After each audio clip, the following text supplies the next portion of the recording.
आइए क्लास शुरू करते हैं इस चैप्टर का फर्स्ट टॉपिक कार्बोहाइड्रेट्स पार्ट 1, जहां हम मोनोसेकेराइड्स को स्टडी करेंगे। आइए क्लास देखते हैं कि यहाँ पर हमारे लर्निंग ऑब्जेक्टिव्स क्या क्या होंगे। तो क्लास यहाँ पर हम स्टडी करेंगे कार्बोहाइड्रेट्स के इंट्रोडक्शन को और उनके क्लासिफिकेशन को। इसके साथ साथ हम मोनोसेकेराइड्स के अंदर ग्लूकोज को स्टडी करेंगे, जहां पर हमने ग्लूकोज को 2 पार्ट्स में स्टडी किया है। इसके अलावा मोनोसेकेराइड्स के अंदर ही हम फ्रक्टोज को भी स्टडी करेंगे। तो क्लास चलिए शुरू करते हैं इस टॉपिक का CV1 introduction and classification of carbohydrates. तो क्लास अगर हम कार्बोहाइड्रेट्स को शुरू करें तो ये तो आप ऑलरेडी जानते हैं कि ये बायोमॉलिक्यूल्स होते हैं और इसीलिए ये हमारे चारों तरफ किसी ना किसी फॉर्म में मौजूद होते हैं, क्योंकि ये लिविंग सिस्टम का एक बहुत ही इम्पॉर्टेंट पार्ट है। अगर हम इनके सोर्स की बात करें तो क्लास इनका जो मेन सोर्स होता है वो होते हैं प्लांट्स। जी हाँ, प्लांट्स यानी कि पेड़ पौधे। लगभग हर पेड़ पौधे में एक बड़ा हिस्सा कार्बोहाइड्रेट होता है। बट क्लास क्वेश्चन ये है कि कार्बोहाइड्रेट एक्चुअल में होता क्या है और इनको कार्बोहाइड्रेट क्यों कहा जाता है। तो क्लास कार्बोहाइड्रेट से हमारा यहाँ मतलब होता है हाइड्रेट्स ऑफ कार्बन। अब क्वेश्चन ये है कि what is the meaning of hydrates of carbon. तो क्लास यहाँ पर हाइड्रेट का मतलब होता है वाटर से और कार्बन तो आप जानते ही हैं, दैट इज कार्बन ओनली। तो इसका मतलब ये हुआ कि कार्बोहाइड्रेट्स एक इस प्रकार के कंपाउंड्स होते हैं जिनमें कहीं ना कहीं कार्बन और वाटर किसी ना किसी केमिकल कंपोजिशन के फॉर्म में प्रेजेंट होता है।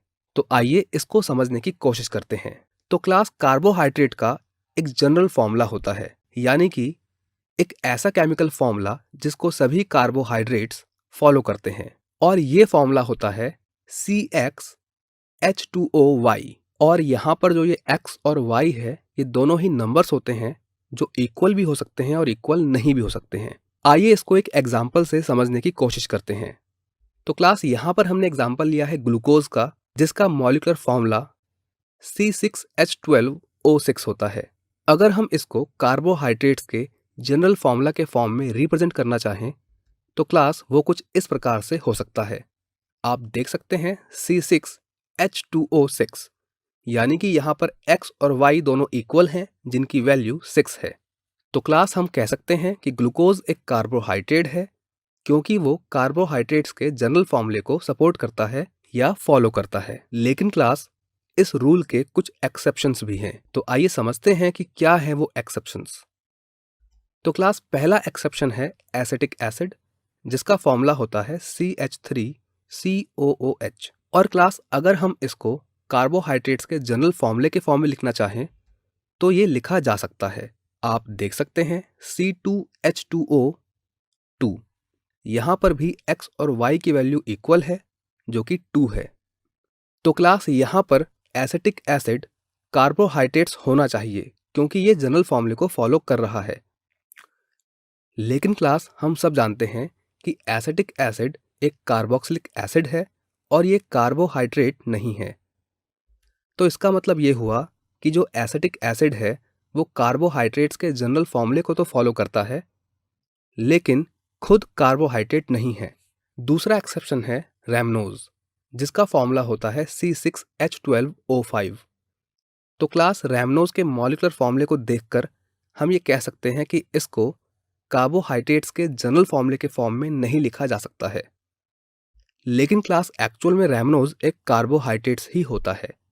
इसका मतलब ये हुआ कि रैमनोज कार्बोहाइड्रेट्स के जनरल फॉर्मूले को फॉलो नहीं करता है, बट ये एक कार्बोहाइड्रेट है। तो क्लास यहाँ पर 2 तरह के एक्सेप्शन हो गए हैं। एक तो ऐसे कंपाउंड्स जो कार्बोहाइड्रेट्स के जनरल फॉर्मूले को फॉलो करें बट एक्चुअल में वो कार्बोहाइड्रेट ना हो, जबकि दूसरे टाइप के कंपाउंड्स जो जनरल फॉर्मूले को फॉलो ना करें बट एक्चुअल में वो कार्बोहाइड्रेट होते हों। फर्दर स्टडीज में केमिकल रिएक्शंस के द्वारा ये पता लगाया गया कि कार्बोहाइड्रेट्स में कुछ स्पेसिफिक फंक्शनल ग्रुप्स भी होते हैं, जिनके बारे में हम आगे जानेंगे।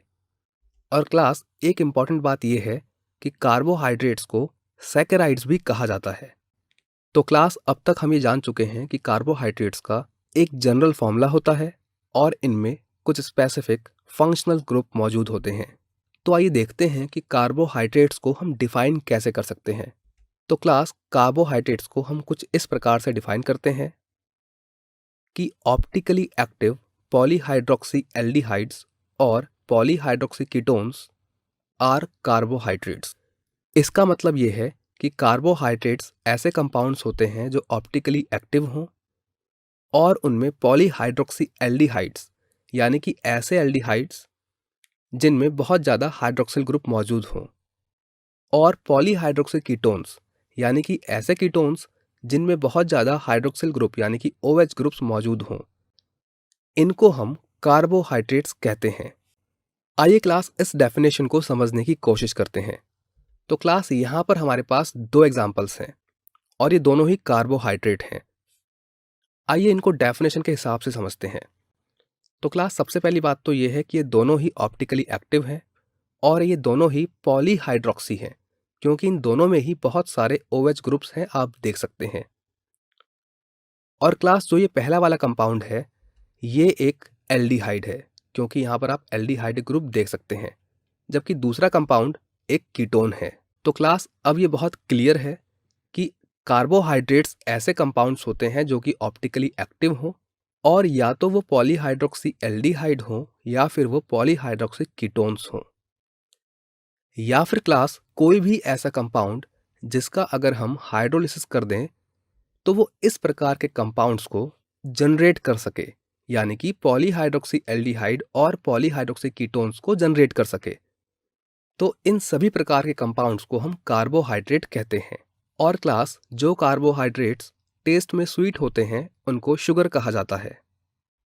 जैसे कि सुक्रोज एक कार्बोहाइड्रेट है जो कि शुगर केन में पाया जाता है। इसके साथ साथ लैक्टोज एक और कार्बोहाइड्रेट है जो कि मिल्क में पाया जाता है। और क्योंकि इन दोनों का टेस्ट मीठा होता है इसीलिए इन दोनों कार्बोहाइड्रेट्स को शुगर भी कहा जाता है। तो क्लास आई होप अब आप ये समझ चुके होंगे कि किन कंपाउंड्स को हम कार्बोहाइड्रेट्स की श्रेणी में रख सकते हैं। चलिए क्लास अब देखते हैं कि कार्बोहाइड्रेट्स को किस प्रकार से क्लासिफाई किया जा सकता है। तो क्लास कार्बोहाइड्रेट्स का पहला क्लासिफिकेशन इस आधार पर होता है कि जब उनका हाइड्रोलिसिस किया जाए तब उनका बिहेवियर किस प्रकार का होता है, जबकि दूसरा क्लासिफिकेशन इस आधार पर हो सकता है कि उनका नेचर रिड्यूसिंग है या नहीं। तो क्लास अगर हम कार्बोहाइड्रेट्स को हाइड्रोलिसिस के आधार पर क्लासिफाई करें तो इसमें पहला होता है मोनोसैकेराइड्स, इसके बाद होता है oligosaccharides and polysaccharides. On the other hand, on the basis of reducing nature, carbohydrates हो सकते हैं रिड्यूसिंग शुगर्स या फिर नॉन रिड्यूसिंग शुगर्स। आइए समझते हैं the classification of carbohydrates on the basis of behaviour on hydrolysis. तो क्लास ये तो आप जान ही चुके हैं कि इस आधार पर हम तीन प्रकार से कार्बोहाइड्रेट्स को डिवाइड कर सकते हैं। आइए अब समझते हैं कि मोनोसैकेराइड्स, ओलिगोसैकेराइड्स और पॉलीसैकेराइड्स का यहाँ पर मीनिंग क्या है। तो क्लास अगर हम मोनोसैकेराइड्स का हाइड्रोलिसिस करें तो इनका फर्दर हाइड्रोलिसिस नहीं होता है। यहाँ पर फर्दर हाइड्रोलिसिस के ना होने से हमारा मीनिंग ये है कि ये फर्दर हाइड्रोलाइज्ड होकर पॉलीहाइड्रोक्सी एल्डिहाइड या पॉलीहाइड्रोक्सी कीटोन्स को फॉर्म नहीं करते हैं। और इस कैटेगरी में आने वाले कुछ मेन कार्बोहाइड्रेट्स हैं ग्लूकोज, फ्रक्टोज और राइबोज। आइए अब बात करते हैं ओलिगोसैकेराइड्स की। अगर ओलिगोसैकेराइड्स का हाइड्रोलिसिस किया जाए तो यस, इनका हाइड्रोलिसिस हो जाता है और जिसके बाद ये प्रोड्यूस करते हैं 2 से लेकर के 10 यूनिट्स तक मोनोसैकेराइड्स। यानी कि एक ओलिगोसैकेराइड्स के हाइड्रोलिसिस से हमको 2 से लेकर के 10 मोनोसैकेराइड्स तक मिल सकते हैं। कुछ इंपॉर्टेंट ओलिगोसैकेराइड्स हैं सुक्रोज और माल्टोज।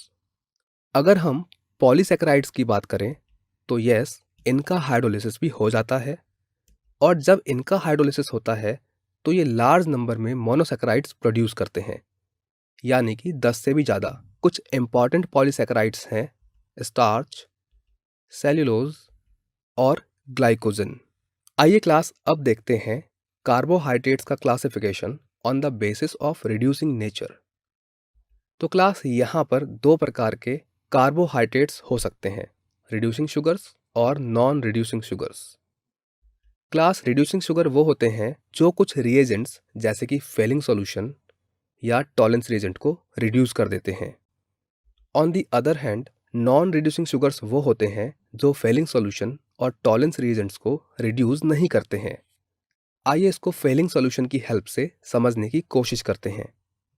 तो क्लास यहाँ पर हमारे पास एक टेस्ट ट्यूब में फेलिंग सॉल्यूशन है जो कि ब्लू कलर का होता है, ये हम ऑलरेडी जानते हैं। अब अगर हम फेलिंग सॉल्यूशन में थोड़े अमाउंट में कार्बोहाइड्रेट के सॉल्यूशन को ऐड करते हैं और अगर इसके बाद फेलिंग सॉल्यूशन के कलर में कोई भी चेंज नहीं आता है, तब हम कहेंगे कि जो हमारा कार्बोहाइड्रेट है वो एक नॉन रिड्यूसिंग शुगर है, जिसका एक अच्छा एग्जाम्पल है sucrose. On the other hand अगर कार्बोहाइड्रेट को फेलिंग सॉल्यूशन में ऐड करने पर इसका कलर ब्लू से रेडिश हो जाता है, तब हम कह सकते हैं कि जो हमारा कार्बोहाइड्रेट है वो एक रिड्यूसिंग शुगर है। और क्लास लगभग सारे मोनोसैकेराइड्स रिड्यूसिंग शुगर ही होते हैं।